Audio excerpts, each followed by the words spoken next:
We need a corkscrew. I got one. I'm on it. Okay, you can open it? Yes. Okay, go for it. Okay. Are we filming? You are? Okay. Who are Hey everybody, Scott with Torin here. And I'm Viquel. So we're gonna jump in and taste some Pinot Noir today. It's beautiful outside. Just got done with the Easter holiday. And seems like the weather's perfect for this, so we're gonna get started. What's the first one here? Nacido? So we're gonna start with a Pinot Noir, and it's our Nacido vineyard for our Lagom series. Yeah, 2017. So I know a lot of the Torin 2017s have gone out, the Rome varietals. So now we're gonna kind of go through, we have 4, again, as we've had in the past few vintages. We've got 3 vineyard designates. We have Nacido, Duvarita, and Solomon Hills. And then once again, we did the In Toto blend. So we'll start here with Nacido. Thank you very much. All right. All right. Mm-hmm. Cool, so most of you guys know, it's a really famous vineyard, big vineyard down in Santa Maria Valley. One of the older vineyards down there. I've known the Miller family, and I've known Chris Hamill for years. So when we decided to do Pinot Noir, that was the first vineyard we went to.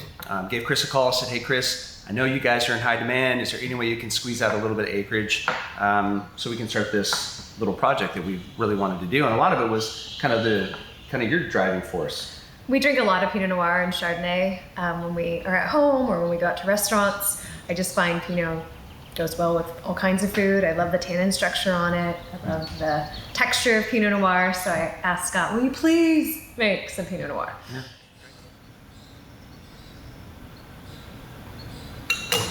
Smells good. I like it. It's very good. It's very pretty. Kind of like, the 17 vintage as a whole across the board. I think the Pinot Noir is actually, even though they come from, further south or Santa Barbara County, still behave very similar, in regard to, characteristics from vintage to vintage as the Rhones did. They're very approachable. They're very enjoyable now. They're going to age beautifully, but definitely these are wines that you can take home and drink today and feel really good about it. So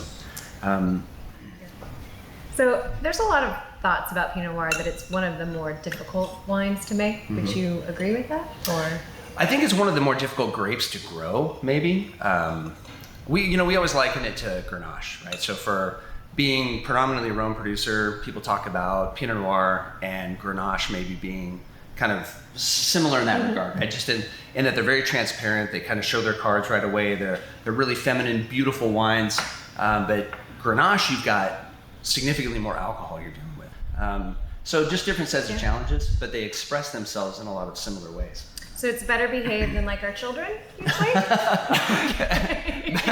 Yes, at times. Yeah. So again, I get, definitely some of that red fruit spectrum, cranberries and strawberries and that kind of thing, which are kind of fun. But definitely that underlying herbal note, tomato plants and sun-dried tomatoes and some of that kind of leafy characteristics, which are kind of fun. Also some lavender and stuff like that. So. It's really good. So like I said, we started with Nacido. They planted this vineyard way back in the kind of early to mid 70s. I think they started with the heavier dirt on the bottom, a little bit easier to plant there, I guess, and then worked their way up the hillsides. So this is actually from Block 47. It's Clone 115, which is one of the hillside vineyards. In the past, we've had the Block 47 and some of Block G, some of the older plantings at the bottom of the hill. We decided not to go that route anymore, so we just limited it to the hillside vineyard. Therefore, a little bit lower production. And this is actually going to be the last year that we're going to do the individual vineyards. Right, so this will be the last vintage of just Nacido at 68 cases, I think. 68 cases. Yeah.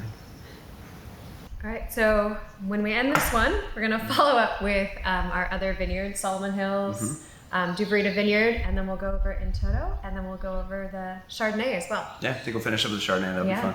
Thank you so much for tuning in to us. We are going a little crazy here on occasion, so we appreciate you watching us. Yeah, definitely. I think our strong point's probably making the wines, not necessarily promoting them, but we're having a good time. So we have fun with each other, we have fun with our team, and we have fun making wine, so I hope you guys enjoyed as much as we did. And if Thanks. you have any questions, just put them in the comments below, and we'll do our best to get back to them. Or myself, or David, or Nikki. Yeah. Probably not Scott. No, I'm kidding. All right, cheers, thanks.